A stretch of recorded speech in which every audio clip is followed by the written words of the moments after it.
Levántate en esta mañana con un corazón humillado, arrepentido delante del Santo de Israel. Pídele perdón por tus pecados, implora su misericordia y clama por un nuevo corazón. Dios te bendiga grandemente en esta maravillosa y preciosa mañana. Estamos en la segunda carta del apóstol Pablo a los Corintios. Estamos en el capítulo 8, perdón.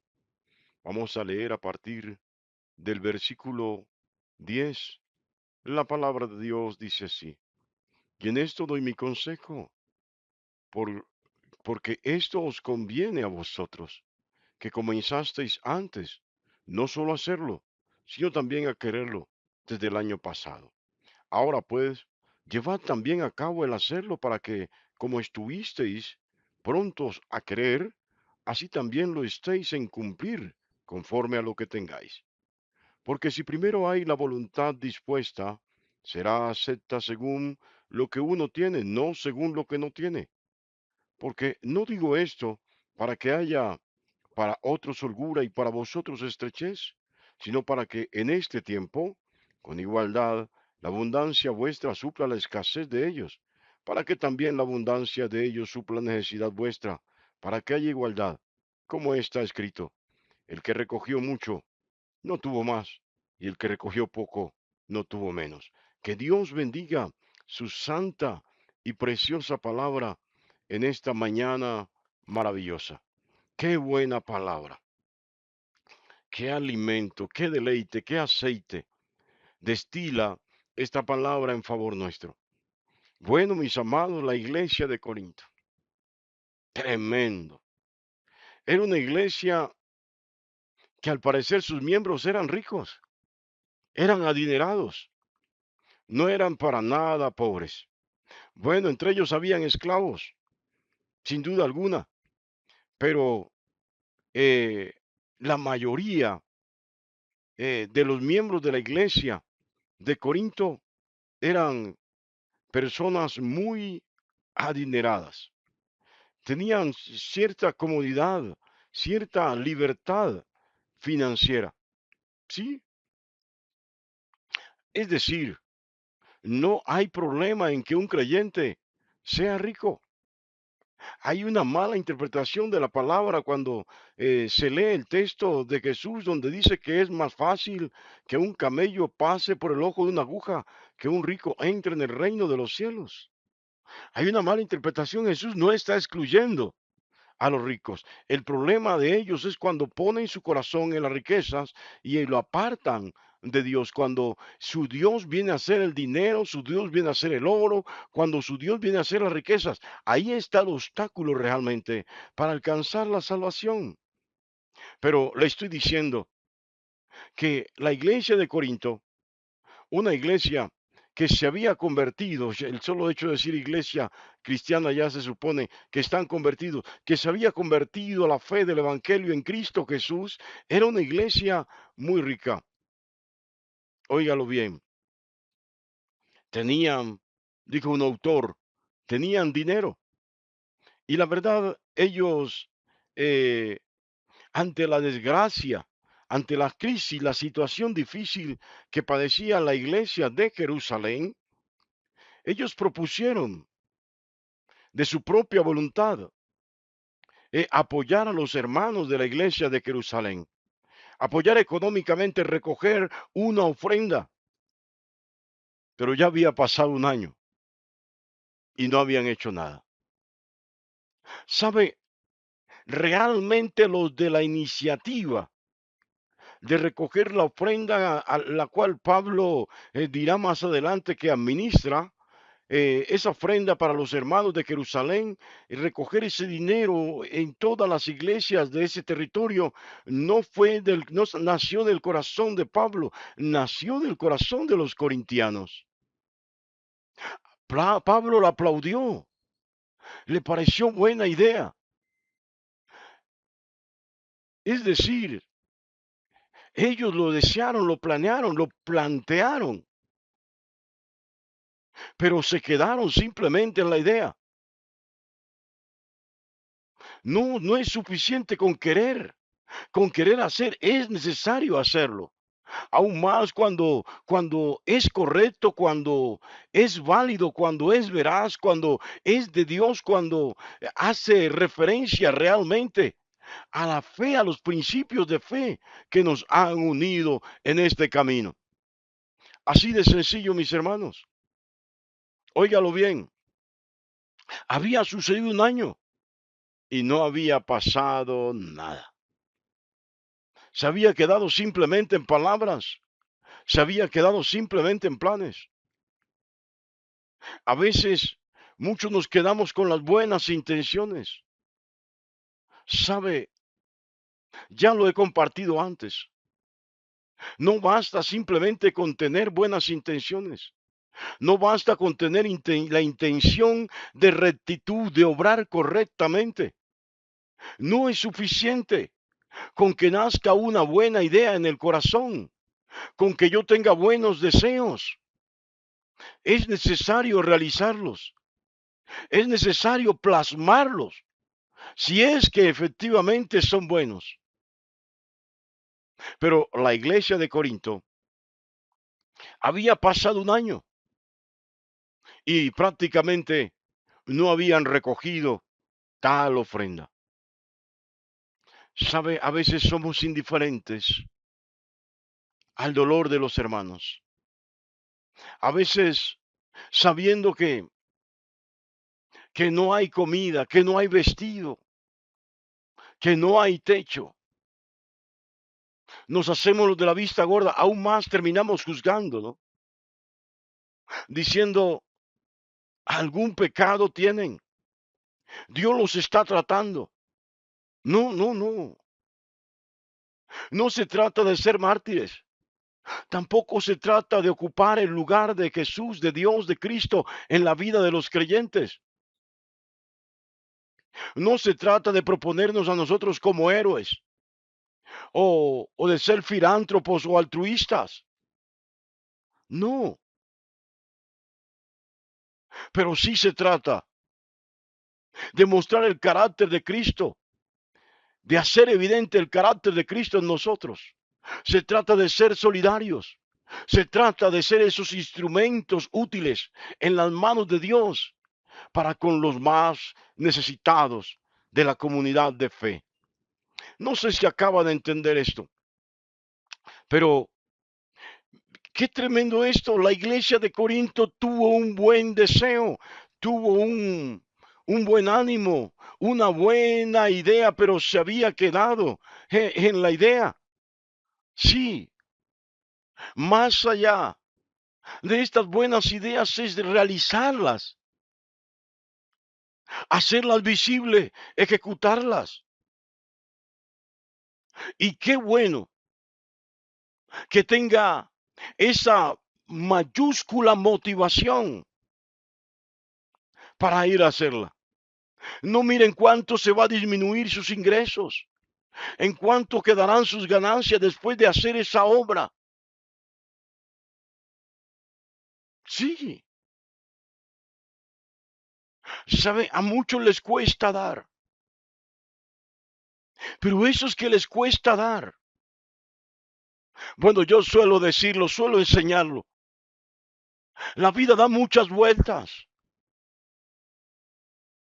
Hoy soy yo quien tiene el poder adquisitivo, por así decirlo. Hoy eres tú quien tiene el poder adquisitivo. Hoy eres tú en quien Dios ha depositado las bendiciones de otros. Esto es lo que está planteando Pablo. Mañana. Puedes ser tú el que esté en esa necesidad. Puedes ser tú el que necesite que alguien supla, provea para tus necesidades. ¿Qué te estoy diciendo? No siempre, no siempre estarás arriba. Tampoco te estoy profetizando de que vas a estar por cola. Lo que te estoy diciendo es que el mundo da muchas vueltas, que la vida nos sorprende permanentemente, que aquel que era, por decirlo así, el que recogía basura para alimentarse, el que mendigaba en las calles, no siempre será mendigo. Bueno, recuerda la historia de Lázaro y el rico. El rico era rico aquí en la tierra, tenía abundancia. Lázaro era un miserable, ni siquiera tenía para pagar médico. Su médico eran los perros que lamían sus llagas. Imagínense, Lázaro, luego de muerto. Las circunstancias cambiaron. El rico ya no era el rico. Óigalo bien. Ahora el rico estaba solicitando al padre Abraham que enviara a Lázaro para que lo socorriera. Pero ¿cuántas veces el rico, cuando Lázaro necesitó de él, le socorrió? Ni siquiera las migajas que caían de la mesa. Ni siquiera recogía los sobrados, los huesos chupados para dárselos a Lázaro. No, no, no, no, no. Entonces hoy la necesidad son de estos. Y Dios ha puesto la bendición en tus manos para suplir esas necesidades.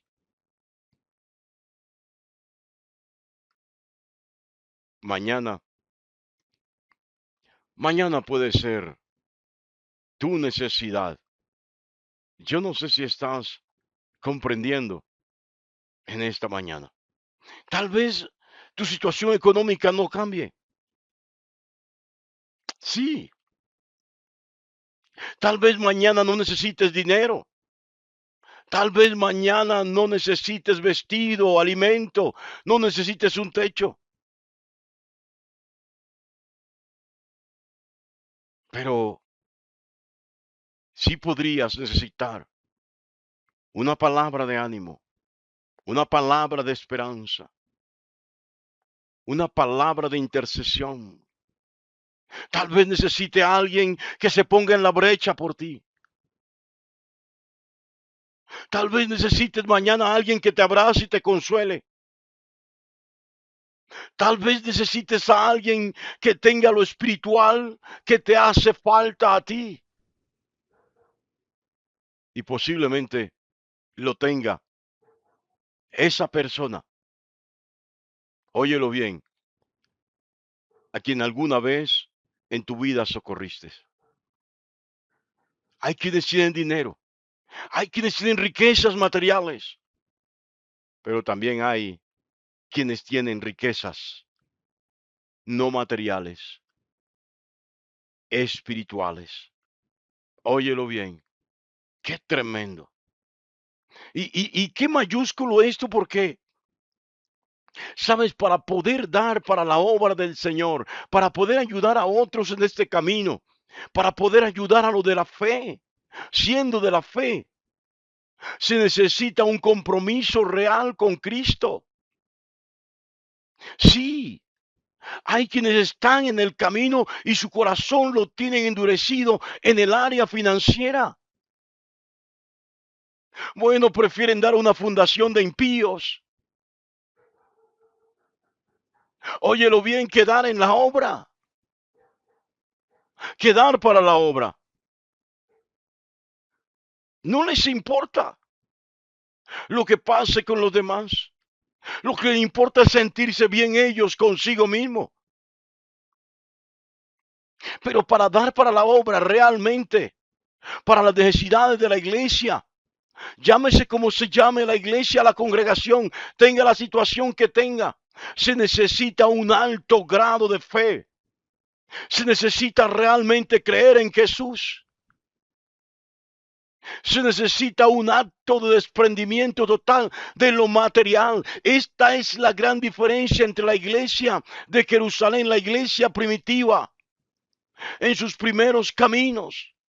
Y la iglesia de hoy, los hermanos vendían todo para ponerlo a los pies de los apóstoles. Aquí propusieron recoger una ofrenda un año antes, y había pasado un año y no habían recogido nada. Ahí está la diferencia. Porque muchos se quedan en el deseo, pero poco trascienden del deseo a la acción. ¿Y sabes por qué les cuesta? Porque su corazón está más involucrado con el dinero, con la riqueza, con lo que tienen materialmente, que con Jesús, que con su fe, que con la congregación. Tienes que entenderlo de esta manera. Óyelo bien. Qué tremendo esto, mis amados.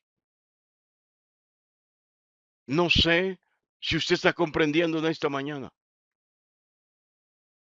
pero dar a otros, dar para la iglesia, para la congregación, demanda realmente tener fe. Quienes no tienen fe buscan excusas, pero quienes tienen fe no les importa. Lo hacen y dan, como quien sirve al Señor, como quien está dando al mismo Señor. Óigalo bien, yo no sé si ha comprendido, si está comprendiendo en esta mañana. Mira lo que dice el libro de Proverbios, capítulo 19, versículo 17. A Jehová presta el que da al pobre, y el que bien ha hecho se le volverá a pagar. Yo no sé si captaste la idea allí. Pablo está pidiendo a la iglesia de Corinto que recoja una ofrenda. Llevan un año con la buena idea, pero no habían recogido nada. Y de una u otra manera te estoy diciendo, la palabra nos está diciendo en esta mañana que cuando damos a los siervos de Dios, es como prestarle a Dios. Pero déjame decirte que Él no le gusta que le presten. Ah, pastor, pero si usted dice que no le gusta que le presten, entonces ¿para qué darle al pobre? Lo que te quiero decir es que cuando tú le das al pobre es como si le prestaras a Dios. Esto quiere decir que Dios te devuelve inmediatamente. Él te paga exactamente lo que prestaste, pero no te va a devolver lo mismo. No te va a devolver lo mismo. ¿Entiendes? Él te lo va a devolver literalmente con intereses. Óyelo bien, porque lo que tú diste a la iglesia, lo que tú diste a la congregación, lo que tú diste a los hermanos más necesitados como una ofrenda especial para cubrir algunas situaciones de la congregación o personal de algún hermano en la iglesia. Es como una semilla que se siembra, y déjame decirte cómo crece la semilla que se siembra. Y estos son los que fueron sembrados en buena tierra, dice Marcos capítulo 4 versículo 20. Los que oyeron la palabra y la reciben, dan fruto a 30, a 60 y al 100 por uno. Dios te paga el 30% o el 60% o el 100 por uno. Esto quiere decir que por cada cosa que tú ofrendaste a la obra del Señor, que pusiste al servicio del Señor, óyelo bien, que lo colocaste para ayudar a los más necesitados de la congregación, para suplir una necesidad de la congregación, Dios te lo suele dar, te suele pagar 30 veces más de lo que diste, o 60 veces más de lo que diste, o 100 veces más. Mira la generosidad de Dios. Dios está buscando hombres y mujeres que tengan también este carácter generoso, que no se queden en las buenas ideas y que trasciendan de las buenas ideas a las perfectas acciones bajo su temor. Dios te bendiga grandemente en esta maravillosa y preciosa mañana.